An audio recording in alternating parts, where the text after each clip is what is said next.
Кызал агачуу боюнча мыйзам күчүнө кирген менен мындай фактылар дагы эле катталууда.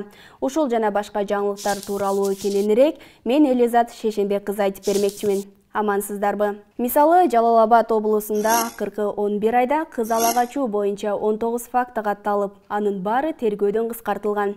Эмнеге?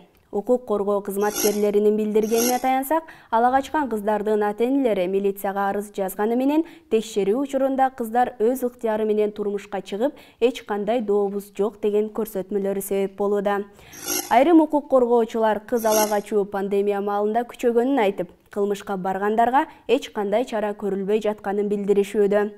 Эскерте кетсек, жазык кодексинин 175 беренеси боюнча кыз ала качуу оор кылмыштардын түрүнө кирип, 5 жылдан 10 жылга чейин эркинен ажыратылат.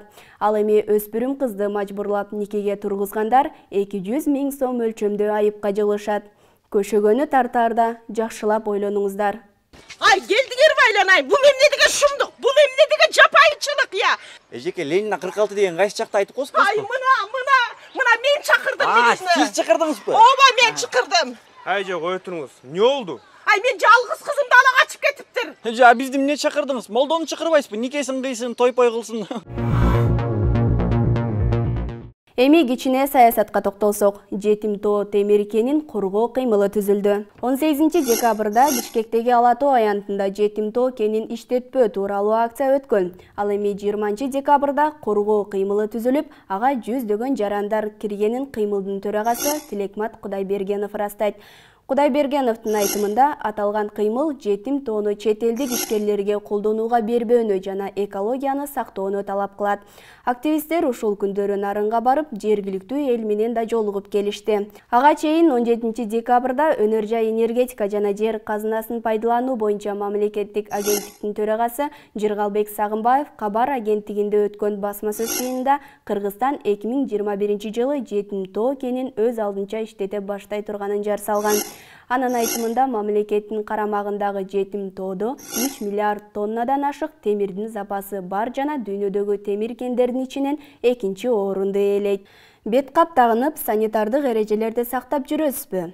Коңшу өлкөдө коронавируска карата карантин күчөтүлүп жатат. Бизде коомдук эс алуу жана тамактануу жайларын иштетүүгө уруксаат берилгени менен, ал эми Казакстанда 25 декабрдан тарта тескерисинче карантиндик чаралар күчөтүлө турган болду.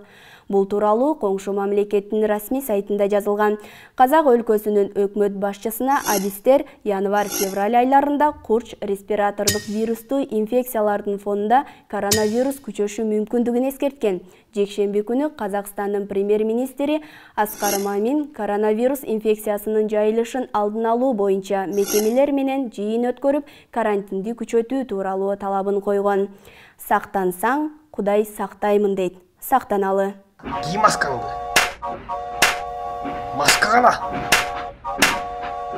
Масканы ки.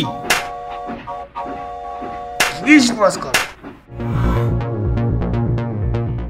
Эми жакшы кабар. Матраимов казынага 1 миллиардтан ашык акча төктү. Райымбек Матраимов 18 декабрда 1 миллиард 223 миллион 512 миң сом казынага акча төктү. Бул тууралуу 21 декабрда Каржы министрлигинин басма-сөз кызматы кабарлады. Бүгүнкү күндө Каржы министрлигинин атайын эсебине мындан тышкары башка адамдардан да 122 миллион сом акча түшкөн. Буюрса, экономикалык маселебиз чечилет окшойт. Ушул жана башка жаңылыктарды биздин интернет баракчабыздан көрүп окусаңыздар болот. Саламатта калыңыздар.